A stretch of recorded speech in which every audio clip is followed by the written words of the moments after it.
নমস্কার। মানুষের মনস্তত্ত্ব নিয়ে যখন আমরা বিভিন্ন ভাবনা চিন্তা করেছি, কাটাছেঁড়া করেছি, বেশিরভাগ ক্ষেত্রেই আমরা দেখতে পেয়েছি যে মানুষের জীবনের সমস্যার কারণ কিন্তু হয়ে যাচ্ছে তার মন। অতঃপর মন আর মুখ যখন পৃথক ব্যবহার করে, পৃথক আচরণ করে, দুর্ভোগের কোনো অন্ত থাকে না। আপনি মুখ দিয়ে একটা কথা বললেন, শুনতে খুবই ভালো লাগলো, ভেরি পজিটিভ।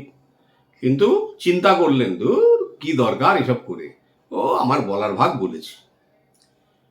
দেখুন এখানে কি হলো, মুখ এবং মন ভিন্ন ধর্মী হয়ে গেল। মন কে? মন হচ্ছে আপনার চন্দ্র, মুখ কে? বুধ। এবং তাকে অসৎভাবে প্রভাবিত কে করলো? রাহু।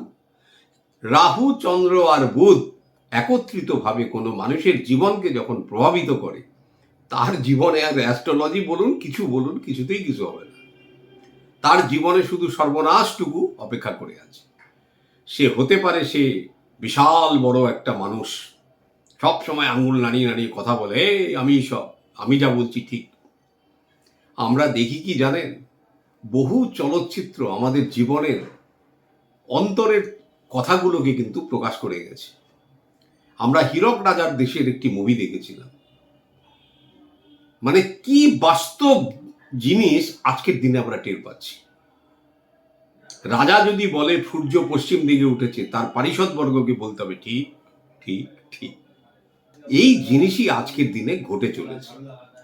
তার মানে যে কবি, সে কিন্তু সবসময় আগে দেখতে পায় পৃথিবীটাকে, এবং তারপরে সেই জিনিসগুলো ঘটতে থাকে। রামায়ণ, মহাভারত আপনি যেদিকেই দেখবেন, কবির কল্পনায় কিন্তু এই জিনিসগুলো তখনকার দিনে ঘটেছিল, এবং তার প্রভাব আজকেও আমরা হাড়ে হাড়ে টের পাচ্ছি। তাই মুখ আর মনকে চেষ্টা করবেন একই দিকে ধাবিত করতে। আপনি যদি মনে করেন যে আমি একটি মানুষের উপকার করব, সেই উপকারের বিনিময়ে কোনো কিছু আশা করবেন না। কেন, উপকার যখন আপনি করছেন তাকে ক্যামেরা বন্দি করলে আবার রাহু চলে আসে। আপনি দেখবেন অনেক মানুষকে দান ধ্যান করতে দেখা যায়, পেছনে পেছনে ক্যামেরা ঘুরছে। যদি ক্যামেরা না থাকে তারা কিন্তু দানটা করবে না, কারণ তখন তাদের যে আচরণ, সেই আচরণ কিন্তু রাহুর দ্বারা ক্যাপচার্ড হয়ে গেল। তখন সেটা সোশ্যাল মিডিয়াতে আসলো, তাতে তার হয়তো প্রচার হবে, কিন্তু কথা হলো তাতে তার যে পুণ্য লাভ সেটা ক্রস। তাই কাউকে দান করা, ধর্ম করা, সেই সময় অন্তত মনটা সেই দিকে কেন্দ্রীভূত রাখা উচিত, এবং সেই সময় ক্যামেরা থেকে দূরত্ব রাখা উচিত।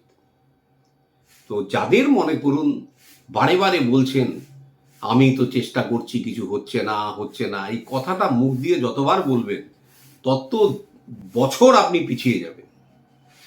অনেক মানুষেরই দেখবেন আমাকে মেসেজ করে পর্যন্ত লিখছে যে আমাকে একটা ইয়েতে করে দিন, ফ্রিতে দেখে দিন, অমুক করে দিন। তাকে আমি নিজে ফোন করে পর্যন্ত বললাম যে দেখো, কোনো অ্যাস্ট্রোলজারের কাছে যদি তুমি এইভাবে কান্নাকাটি করো, তোমার চোখের জল তাকে অ্যাপ্রিসিয়েট করার মতো লোক আজকের জগতে কেউ নেই। তুমি এই ভুল ধারণা থেকে দূরে থাকো। তারপরে আছে তোমার অ্যাস্ট্রোলজির প্রতিকার।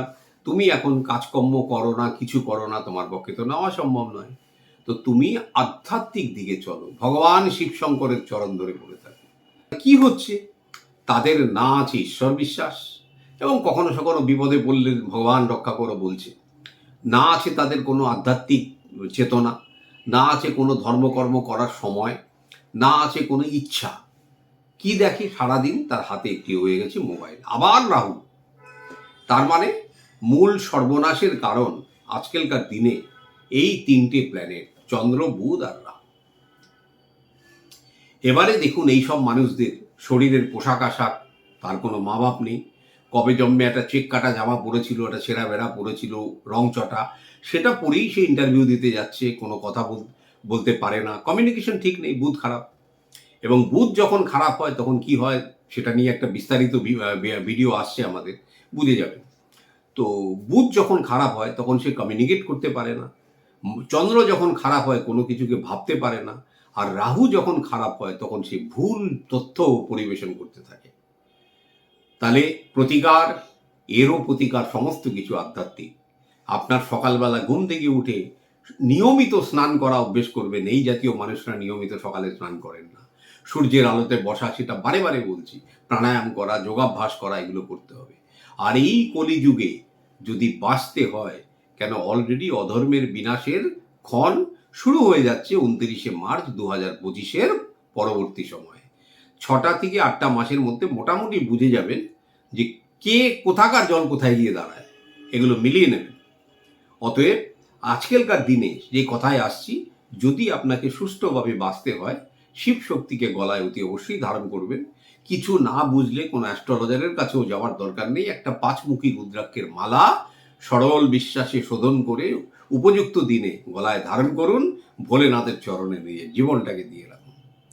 আমার সুখ দুঃখ ভালো মন্দ তোমার চরণে দিলাম প্রভু, তুমি আমাকে দেখো। শুধু এইটুকু করুন। আর কর্মে বিশ্বাসী হন। আপনি কর্মে বিশ্বাসী হবেন না, অর্থ উপার্জন করতে চাইবেন, সেই জিনিসের থিওরিটাই থেকেই বেরিয়ে আসুন। অনেকে আমাকে বলেন যে আমার লটারি প্রাপ্তি যোগ আছে কিনা। আমরা দেখছি 5ম স্থান ভালো, 8ম স্থানও হঠাৎ প্রাপ্তি যোগ ভালো, কিন্তু আমরা তাকে বলি না যে হ্যাঁ আছে। সেই লোকটি তখন লটারিতে অ্যাডিক্টেড হয়ে যাবে। 8ম স্থান তো আমাদের হঠাৎ কোনো অর্থপ্রাপ্তিকেও ইন্ডিকেট করে। 5ম স্থান লটারি যোগ এগুলোকেও নির্ধারিত করে। অতএব আমরা কারো যদি থাকেও, কাউকে আমরা লিখি না যে আপনার লটারি প্রাপ্তি যোগ আছে। যারা চ্যানেলের মধ্যে বলে যান যে আপনি এই সংখ্যাটা লিখে রাখুন, এটা করুন, করলে লটারির প্রাপ্তি যোগ অনিবার্য, তারাও জীবনে লটারি পায়নি। অতএব অনাবশ্যক এইসব পরামর্শ থেকে নিজেকে বিভ্রান্ত করবেন না। কর্মে মনোনিবেশ করুন। সর্বোপরি পিতা মাতার চরণ জীবনের সবচেয়ে বড় ধর্ম, তাকে পালন করুন। দেখবেন আপনার ঠিক সময় আসবে, একটা সময় আসবে এই ফেজটা থেকে বেরিয়ে আসবে। নমস্কার। ওম নমঃ শিবায়।